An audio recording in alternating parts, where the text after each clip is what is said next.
Guys, welcome back to my channel. आज अपन discuss करेंगे गैस लॉस के बारे में।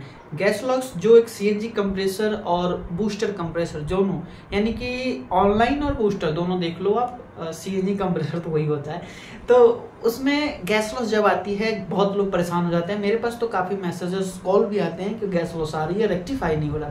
तो कैसे रेक्टिफिकेशंस करेंगे उसके पहले आप समझ लो कि गैस लॉस होता क्यों है। गैस लॉस होने का मेन कारण क्या है? मुझे जहां तक लगता है गैस लॉस होने का मेन कारण है या तो आपका एसआरबी कहीं लीकेज यानी पॉपअप कर रही हो हल्का सा, या फिर कहीं ट्यूबिंग से गैस लीक हो रहा हो, या फिर तीसरा क्या होता है पैकिंग पास हो। ऑनलाइन कंप्रेसर में ऐसे होता है। अगर आप बात करते हैं बूस्टर कंप्रेसर के, जहां एलसीबी अनलोड होती है, वहां पे अगर गैस लॉस हो रहा है तो वहां पे बस लीकेज का ही गैस लॉस होता है, क्योंकि उसमें पैकिंग कुछ होती नहीं है। ठीक है, या फिर कभी कभी ऐसा हो जाता है कि फ्लोमीटर आपका बैक हो जाता है।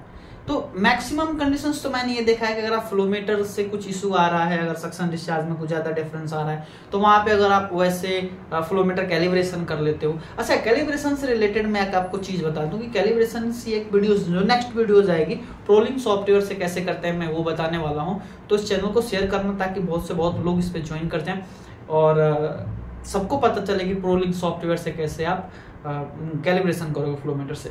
बट आप जब नॉर्मल स्क्रीन से करते हो तो स्क्रीन से आपको पता ही है सेलेक्ट और एग्जिट की 2 बटन होती है। उससे आप ऑफलाइन मेंटेनेंस में जाते हो और ऑफलाइन मेंटेनेंस में जीरो कैलिब्रेशन 3 बार करना चाहिए। 3 बार से वो प्रॉपर कैलिब्रेट हो जाता है। ठीक है, अगर गैस लॉस आपको पता चल रही है तो कैसे पता चलती है? एक डीएसआर होती है, सेल्स रिपोर्ट, उसमें ही एक गैस लॉस की सीट होती है जिससे सक्शन और डिस्चार्ज में डिफरेंस क्रिएट होता है, तो वो गैस लॉस आ जाती है। उसको रेक्टिफाई करने का सिंपल तरीका है कि जो मैंने बताया था आपको कि लीकेज है तो लीकेज रेक्टिफाई करो। एनआरबी वगैरह बूस्टर है तो चेक कर लो। फ्लोमीटर का देख लो मेनली कि फ्लोमीटर कैलिब्रेशन सक्शन और डिस्चार्ज में गैप आ रहा है तो फिर फ्लोमीटर की दिक्कत है, वो कर लो। या फिर अगर आपकी पैकिंग पास है तो पैकिंग ठीक करो।